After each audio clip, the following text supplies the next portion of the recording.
ఎందరో త్యాగమూర్తుల త్యాగఫలం ఆంధ్ర రాష్ట్రం.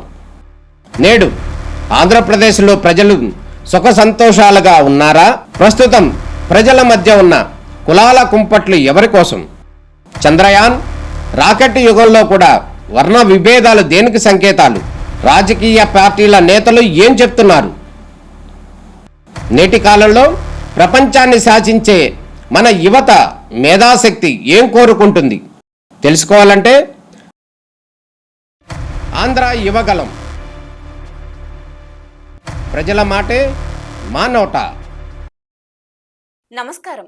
ఆంధ్రప్రదేశ్లో మహిళలకి 33% రిజర్వేషన్ అనేది కల్పించడం జరిగింది. అయితే ఇప్పుడు ఆ రిజర్వేషన్ వల్ల ఎలాంటి ఉపయోగాలు ఉన్నాయి అనేది ఇప్పుడు మనతో మన ఎడిటర్ రాజా రమేష్ గారు ఉన్నారు. సార్ని అడిగి తెలుసుకునే ప్రయత్నం చేద్దాం.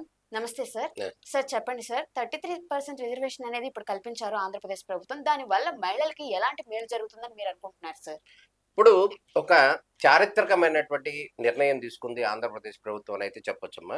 ఎందుకంటే ఇప్పుడు మహిళలకి 33% రిజర్వేషన్ ఇవ్వాలి అనేటటువంటి అంశానికి సంబంధించి బిల్లుకి సంబంధించి కూడా పార్లమెంట్లో కూడా ఆగిపోయినటువంటి పరిస్థితి కనపడుతుంది.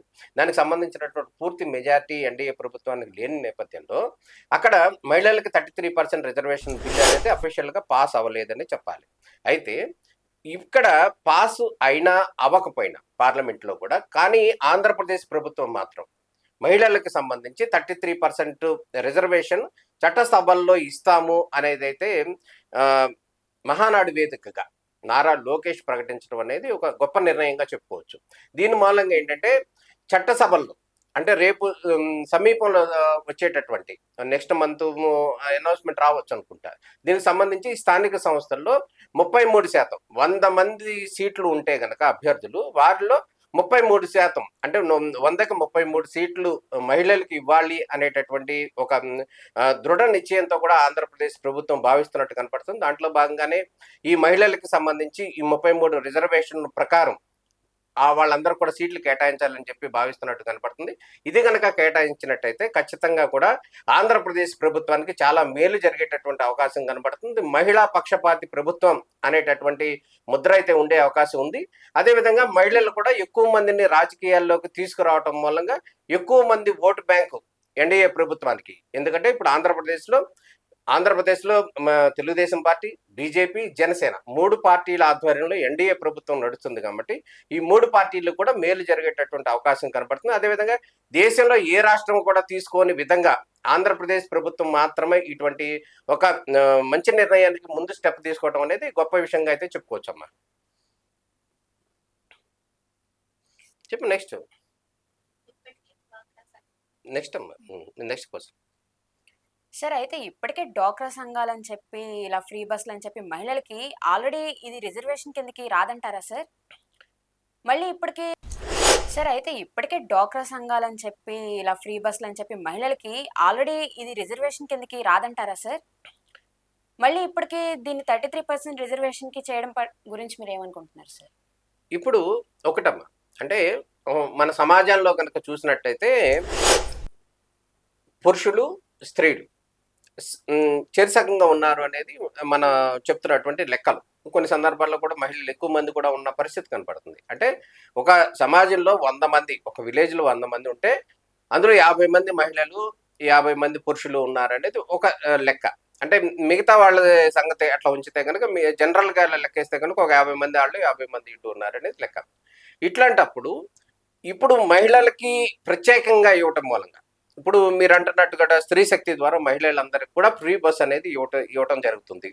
ఈ ఫ్రీ బస్ ఇవ్వటం మూలంగా ఎంతో మంది మహిళలకి చాలా ఉపయోగం ఉందని చెప్పుకోవాలి. ఎందుకంటే ఇప్పుడు మన విజయవాడ సరౌండింగ్ పరిసర ప్రాంతాల నుంచి కనుక మహిళ 30 రూపాయల ఆటోకి అయ్యే అవకాశం కనుక, పెట్రోల్ కనుక లెక్కేస్తే ఒక 50 రూపాయలు అయ్యే అవకాశం. ఈ 50 రూపాయలు 30 రూపాయలు లెక్కేసుకుంటే కనుక నెలకి ఇది దాదాపు 1500 రూపాయల ఖర్చు ఒక మహిళకి అయ్యే అవకాశం కనపడుతుంది. అంటే చిరుద్యోగికి అయ్యే అవకాశం కనపడుతుంది. ప్రభుత్వం ఇప్పటికేమైంది, ఫ్రీ బస్ అనేది పెట్టింది. ఈ ఫ్రీ బస్ అనేది పెట్టడం మూలంగా రాష్ట్రంలో అందరు మహిళలకి అంటే దాదాపు ఎక్కువ మంది మహిళలు ఎవరైతే ఉన్నారో వీళ్ళు ఉద్యోగాల కోసం చిన్న చితక ఉద్యోగాల కోసం ఆ సమీప పట్టణాలకు వెళ్ళి ఉద్యోగాలు చేసుకునే వాళ్ళకైతే ఉపయోగపడుతుంది. ఎందుకంటే వీరికి ఈ బస్ ఛార్జీలు కానీ ఆటో ఛార్జీలు కానీ లేకపోతే ఈ పెట్రోల్ ఛార్జీలు కనుక లెక్కేస్తే కనీసం నెలకి 1000 నుంచి 1500 రూపాయల ఆదాయం ఖర్చు అవుతుంది. ఈ ఖర్చు అనేది మిగిలిపోయేటటువంటి అవకాశం ఉంది. అంటే వీళ్ళకి ఒక రకంగా చూస్తే ఒక 1000 నుంచి 1500 రూపాయలు లాభం అవుతుంది. ఈ లాభం అనేది ఆంధ్రప్రదేశ్ ప్రభుత్వం ఫ్రీ బస్ ఇవ్వటం మూలంగా జరిగింది అనేది అయితే మనం చెప్పుకోవచ్చు.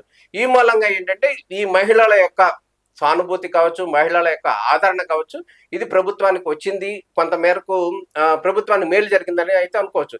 అయితే ఈ ఫ్రీ బస్ ఇవ్వటం మూలంగా ఆంధ్రప్రదేశ్ ప్రభుత్వానికి కొన్ని వందల కోట్ల బడ్జెట్ అవుతుంది. ఈ బడ్జెట్ను కూడా అధిగమించి మహిళలకి ఇది చేయటం మూలంగా వారి నుంచి సానుకూల దృక్పథం వస్తుంది అనేటటువంటి వర్షంలో ఆంధ్రప్రదేశ్ ప్రభుత్వం ఇచ్చింది. అది కొంతవరకు సక్సెస్ అవుతుందని మనం భావించవచ్చు. అదేవిధంగా మీరు అన్నట్టు డ్వాక్రా సంఘాలు ఏవైతే ఉన్నాయో ఈ డ్వాక్రా సంఘాలు ఇచ్చారు. ఇది కూడా జరుగుతుంది. ఈ డ్వాక్రా సంఘాలు ఇవ్వటం అనేది మన గతంలో కనుక చూసినట్లయితే ఒక మగ మనిషి ఒక రోజుకు 1000 రూపాయలు సంపాదిస్తే ఆయనకి ఖర్చులకు కానీ వాటికి కానీ వీటికి కానీ అన్నీ కూడా అవజేసేటటువంటి పరిస్థితి కనపడుతుంది. ఒక చిన్న మహిళకి కనుక ఇచ్చినట్టయితే డ్వాక్రా సంఘాలు ఇచ్చినట్టయితే చిన్న చిన్న వ్యాపారాలు చేసుకోవడానికో లేకపోతే పొదుపు సంఘాలు పెట్టుకుని వాటి ద్వారా లబ్ధి చేసుకోవడమో అట్లా ఆ కుటుంబాన్ని మొత్తాన్ని కూడా ఏదో రకంగా ఆ డ్వాక్రా మహిళ అనే ఆమె చేయుతగా ఉంటుంది. అట్లా ఆ కుటుంబం నిలబడటానికి డ్వాక్రా సంఘం ఎంతో కొంత మేలు చేస్తుంది. ఈ డ్వాక్రా సంఘాలను ప్రోత్సహించడం మూలంగా ఇండైరెక్ట్ గా మహిళలకి ఆ కుటుంబానికి రక్షణ కల్పించేటటువంటి పరిస్థితి ప్రభుత్వం తీసుకొచ్చింది. దీంట్లో భాగంగానే ఈ 2 స్కీములు కూడా సక్సెస్ అయినాయి కాబట్టి మహిళల్ని కూడా రాజకీయంగా కూడా ముందుకు తీసుకొచ్చినట్లయితే వారికి కూడా మేలు జరుగుతుంది. అదేవిధంగా ప్రభుత్వానికి కూడా మేలు జరుగుతుంది అనేటటువంటి ఉద్దేశంతో మహిళలకి 33% రిజర్వేషన్ తీసుకురావాలనేది ఆంధ్రప్రదేశ్ ప్రభుత్వం భావిస్తున్నట్టు క్లియర్ గా కనపడుతుంది. ఇదే చేస్తే కనుక ఖచ్చితంగా ఇటు మహిళలకి ఇటు ప్రభుత్వానికి కూడా ఇద్దరికి కూడా మేలు జరిగేటటువంటి అవకాశం అయితే ఉంది. దాంట్లో భాగంగానే ముందు జాగ్రత్తగా ఆంధ్రప్రదేశ్ ప్రభుత్వం ఈ విధమైనటువంటి నిర్ణయం తీసుకున్నట్టు కనబడుతుంది. ఎక్కువ మంది మహిళలని ఈ టీడీపీ ప్రభుత్వానికి అదే ఎన్డీఏ కూటమి ప్రభుత్వానికి అభిమానులుగా మార్చుకోవడానికి లేదా ఓటర్లుగా మార్చుకోవడానికి ప్రభుత్వం ఒక మంచి నిర్ణయం తీసుకుందని అయితే చెప్పవచ్చమ్మా. సార్ అలానే ఇప్పుడు ఆంధ్రప్రదేశ్‌లో మహిళలకి భద్రతా చర్యలు ఏ విధంగా ఉన్నాయంటారు సార్? అంటే వాళ్ళకి భద్రత ఏ విధంగా, ఏ రకంగా కల్పిస్తున్నారని మీరు అనుకుంటున్నారు సార్? మహిళా భద్రత అనే విషయాన్ని కనుక మనం గమనించినట్టయితే ఆంధ్రప్రదేశ్లో మహిళా భద్రతకి ఎక్కువ ప్రాధాన్యత ఇస్తున్న మాట వాస్తవం. అది ఒక వర్షం. వీళ్ళనే కనుక మహిళలనే కనుక చట్టసభల్లోకి తీసుకొస్తే మీరన్నటువంటి భద్రత అనేటటువంటి అంశానికి సంబంధించి మహిళల్ని చట్టసభల్లోకి తీసుకొస్తే తమకు ఎటువంటి రక్షణ చట్టం కావాలనేటటువంటి నిర్ణయించే బాధ్యత ఆ మహిళలకే హక్కు ఉంటుంది. కాబట్టి రేపటి రోజున ఈ రోజు ఉన్నటువంటి చట్టాలను కనుక మాడిఫై చేయాలనుకుంటే మహిళలను కూడా చట్టసభల్లోకి తీసుకొస్తే వాటి రక్షణకు సంబంధించి వాళ్ళు ఏ నిర్ణయం తీసుకోవాలి, వారు ఏం కోరుకుంటున్నారు అనేటువంటి అంశం కూడా చర్చకు తీసుకొచ్చి అది చట్టసభల్లో ఆమోదం తీసుకొచ్చి ఆ విధంగా చట్టాలు కూడా రూపొందించేటటువంటి అవకాశం మహిళలకు ఉంటుంది.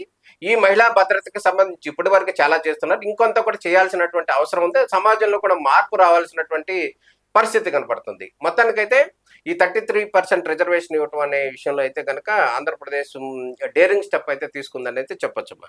సార్ ఇంకా మనం చూసుకుంటే ఇదే ప్రభుత్వం ఇప్పుడు ఈ ప్రవేశపెట్టిన 33% రిజర్వేషన్ ని ముందు ముందు కంటిన్యూ చేసే అవకాశం ఉంటుందంటారా సార్?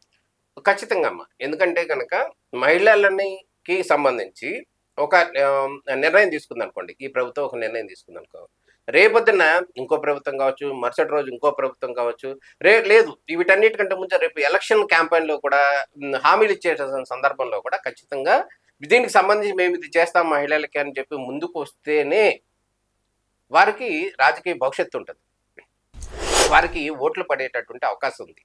దాంట్లో భాగంగానే మనం ఇంతకుముందు కనుక గమనించినట్లయితే ఎలక్షన్ ముందు ఖచ్చితంగా మద్యపానం నిషేధం చేస్తామని చెప్పి అన్ని పార్టీలు ఆల్మోస్ట్ అన్ని కూడా చెప్తూ ఉంటాయి. ఎందుకంటే ఈ మద్యపానం మూలంగా ఎక్కువగా ఎఫెక్ట్ అయ్యేది మహిళలే. కాబట్టి ఈ మహిళల్ని యొక్క ఓటు బ్యాంకును సాధించేందుకు గాను ప్రతి ప్రభుత్వం కూడా దాదాపు అన్ని ప్రభుత్వాలు మద్యపానం నిషేధం చేస్తాం, లేకపోతే దశల వారి తగ్గించేస్తాం, లేకపోతే అసలు మద్యం అంటే క్వాలిటీ మద్యం ఇస్తాము, నకిలీ మద్యాన్ని తీసేస్తాం అని కూడా చెప్తూ ఉంటారు. ఈ నేపథ్యంలోనే వారికి సంబంధించినటువంటి అనౌన్స్మెంట్ చేస్తారు. కాబట్టి ఈ 33% రిజర్వేషన్ మూలంగా ఈ ప్రభుత్వం కనుక ఇంతమంది మహిళలకి న్యాయం చేస్తుంది అనేటటువంటి అంశం కనుక తెర మీదకి వచ్చి అది అమలు జరిగితే కనుక రాబోయే రోజుల్లో ఎవరో కూడా దీన్ని తగ్గించేటటువంటి అవకాశం అయితే ఉండదు. అటువంటి సాహసోపేతమైన నిర్ణయం అసలు ఎవరు తీసుకునేటటువంటి అవకాశం లేదు. కాబట్టి ఎవరైనా కూడా ఇప్పుడు గనక ఈ 33% రిజర్వేషన్ గనక వీళ్ళు అమలు చేస్తే ఖచ్చితంగా మిగతా పార్టీలు కూడా లేకపోతే రాబోయే రోజుల్లో అన్ని కూడా అందరూ ఫాలో అయ్యేటటువంటి అవకాశం ఉంది. ఈ విషయంలో ఎక్కడ వెనక తగ్గే అవకాశం లేదనుకోవచ్చు. చూశారు కదా, మహిళలకు మొత్తానికి ఇది మేలు జరిగే విషయమని చెప్తున్నారు. ఎవరు కూడా ఈ విషయాన్ని తప్పించే అవకాశం లేకపోలేదు. Thank you sir. Thank you.